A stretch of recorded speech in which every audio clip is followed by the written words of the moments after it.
सरकार बनाई तब तो एक्चुअल वो मालिकाना हक ही भारतीय पुरातत्व का था। अच्छा। वही मालिक था, उसकी ओनरशिप एएसआई डिपार्टमेंट की थी। ये अधिकारी को मालूम था, फिर भी वो जो जिसने वहाँ पे कब्जा करके रखा था, गैर तरीके से बेकानूनी कब्जा किया था, उसको हटाने का काम करने को होना था शेंडे साहब ने।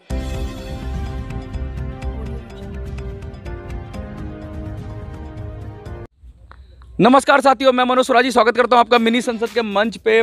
पटना देवी राष्ट्रीय धरोहर भारतीय पुरातत्व सर्वेक्षण विभाग का मालिकाना हक दिलाने के लिए कुछ लोगों ने जो संघर्ष किया, उसका परिणाम ये हुआ कि आज वो सड़क पर खड़े हुए हैं। मैं बता दूं, महाराष्ट्र के जलगांव से ये लोग आए हैं जंतर मंतर पर धरना प्रदर्शन करने के लिए। असली मुद्दा ये है कि ये जो है पुरातत्व सर्वेक्षण विभाग के अंडर में काम करते थे और काम करने के बाद अपना काम ईमानदारी से करते थे, सच की बात करते थे। ये कह रहे हैं कि जब हमने ये बात उजागर करी कि किस तरीके से पटना देवी जो है राष्ट्रीय धरोहर के चिन्ह मिल रहे हैं वहाँ पर, और वो राष्ट्रीय धरोहर है, और ऑर्डर की बात उठाई कि इसको अब राष्ट्र को दे देना चाहिए, तो कुछ अधिकारियों ने मंदिर के लोगों से मिलकर साठगांठ कर उसको दबा दिया और इनको खड़ा कर दिया सड़क पे। आज ये लोग बेरोजगार हैं और सच की सज़ा क्या होती है ये आप समझ सकते हो कि किस तरीके से सच की बात कहना, सच्चाई को सामने रखने के बाद जो सज़ा मिलती है कि लोग जंतर मंतर पे आ जाते हैं।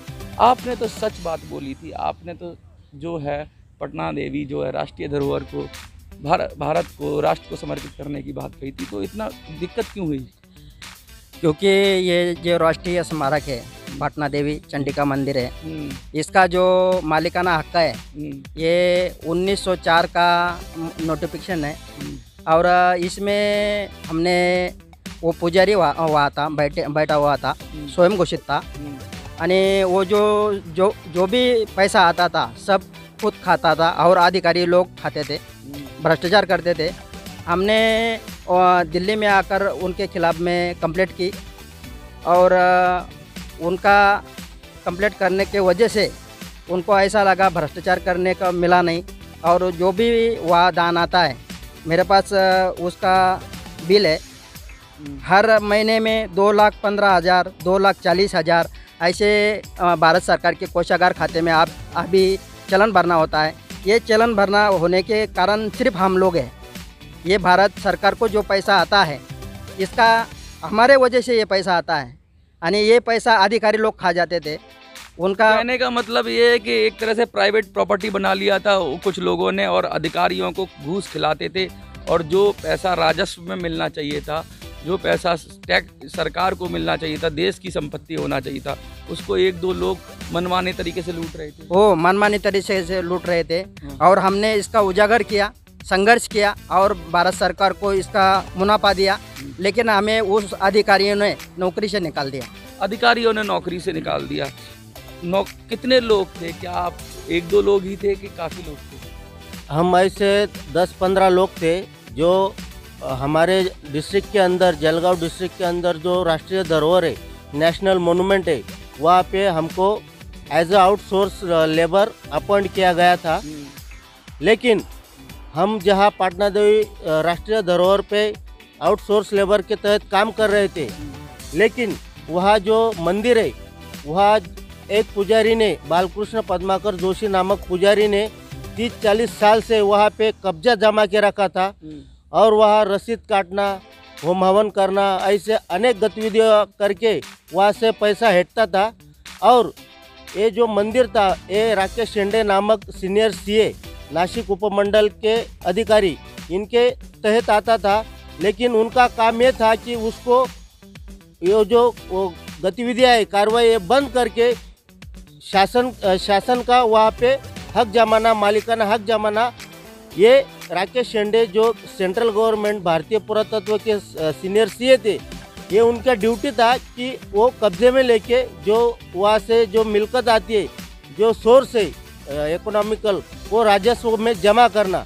लेकिन इसकी जब हमें मालूमात हुई तो हमने लगातार वहाँ पे संघर्ष किया।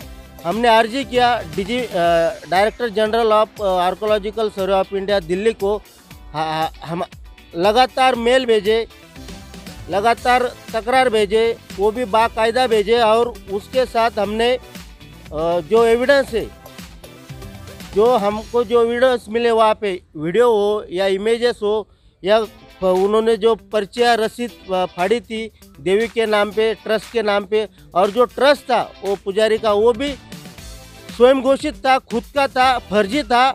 और मतलब कितने बड़े पैमाने पे लूट हो रही है ये आप कह रहे हो। क्या सरकार ने कोई ट्रस्ट नहीं बनाया, जैसे कि वैष्णो देवी के लिए ट्रस्ट है, जैसे कि राम मंदिर के लिए ट्रस्ट है? तो सरकारें जब इतना बड़ा कोई तीर्थ स्थान होता है तो सरकार एक सिस्टमेटिक तरीके से, जिसमें ज़्यादा से ज़्यादा लोगों का भला हो, ना कि कोई एक दो व्यक्ति ही उसका लाभ ले सकें, भ्रष्टाचार खत्म हो, इस तरीके से अगर देना भी है तो सरकार को कुछ लोगों को जो सचमुच उसके उत्तराधिकारी हैं या मेंटेन कर सकते हैं उनको देना चाहिए।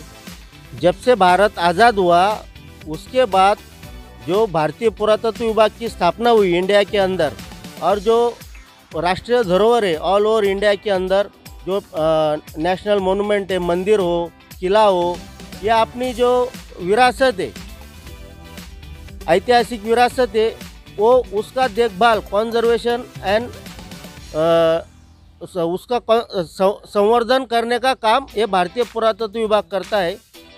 वैसे तो जो पाटना देवी मंदिर है उसका मालिकाना हक 1904 से भारतीय पुरातत्व ही मालिक है। उसका जो जगह का मतलब मालिक होने के बाद भी लगातार धंधा चल होने के बाद भी वहाँ जो अपॉइंट अधिकारी थे शेंडे साहब, उनको मालूम थे, वो केंद्र सरकार के अधिकारी थे, उनको मालूम था मैं केंद्र के लिए काम कर रहा, केंद्र मुझे तनख्वाह देता, फिर भी जो वहाँ से नवरात्र के 9 दिन के अंदर 70 से 80 लाख रुपए का वहाँ पे दान आता था।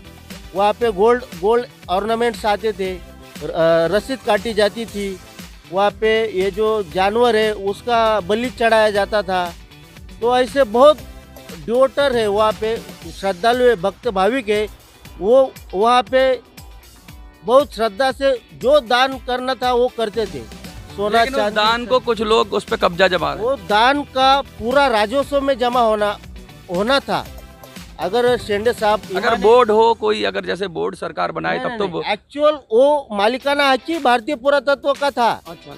वही मालिक था, वो उसकी ओनरशिप एएसआई डिपार्टमेंट की थी, ये अधिकारी को मालूम था। फिर भी वो जो जिसने वहाँ पे कब्जा करके रखा था, गैर तरीके से बेकानूनी कब्जा किया था, उसको हटाने का काम करने को होना था शेंडे साहब ने। ये जिस तरीके से भारत में ऐसा हो रहा है कि गैर कानूनी कब्जे हो रहे हैं और अधिकारी मिलाकर वहाँ से पूरी तरीके से धन उगाही होती है, उस पर क्या, ये तो जगह जगह की कहानी है। इसमें भारतीय पुरातत्व संरक्षण विभाग का अभी ये चलन है, क्योंकि ये दान है, ये दान भारतीय पुरातत्व विभाग स्वीकारता है, ट्रेजरी में डालता है, ये कायदा उसमें है।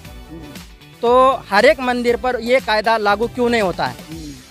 हर एक मंदिर पर अधिकारी मिलकर वो मंदिर की संपत्ति लूट रहे हैं।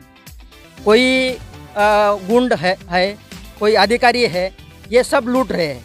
हमारा एक ही कहना है, जो कायदा है वो कायदे में बैठता है कि ट्रेजरी में वो पैसा आना चाहिए भारत सरकार के, यानी हमने जो भी काम किया है वो भारत सरकार के ट्रेजरी में पैसा आने के लिए काम किया है। आज आ रहा है, आज एक मंदिर का आया है, कल दूसरे मंदिर का आएगा। ये है कि आपको नौकरी से भी हाथ धोना पड़ गया। हाँ, हमने अच्छा काम किया, हमने ईमानदारी से काम किया और अधिकारी को भ्रष्टाचार करने से रोका। इसके वजह से हमको अधिकारियों ने नौकरी से निकाला। देखिए कितने दुखद हालात हैं भारत में कि जब कुछ अधिकारी होते हैं वो साठ-गांठ कर किस तरीके से सरकारी चीज़ों पर का मिसयूज करके वहाँ से जो रेवेन्यू जनरेट हो सकता है उसको तो रोक देते हैं, और प्राइवेटली उस सारे रेवेन्यू को कैप्चर खाकर उसको पूरी तरीके से सरकार को चूना लगाते हैं, देश को चूना लगाते हैं। और जब कोई खड़ा हो जाता है उनके खिलाफ बात कहने को, तो परिणाम ये होता है कि उसको नौकरी से निकाल दिया जाता है और वो जंतर मंतर पर आकर प्रोटेस्ट करता है। आपको क्या लगता है कि बात दमदार है और बात सही है तो ज़्यादा से ज़्यादा लोगों तक पहुंचाइए, सरकार तक पहुंचाइए, जिससे सरकार त्वरित कार्रवाई करे और दूध का दूध पानी का पानी हो। जो ये कह रहे हैं, जो संगीन आरोप लगा रहे हैं, उनमें सच्चाई की जांच होनी चाहिए और जांच होकर दोषी अधिकारियों को दंडित किया जाना चाहिए और जो संपत्ति जिसकी है उसको मिलनी चाहिए। आपको क्या लगता है, अगर ऐसा होना चाहिए तो वीडियो को ज़्यादा से ज़्यादा शेयर करिए। जंतर मंतर से मिनी संसद के लिए मैं मनोज सुराजी, जय हिंद, जय भारत।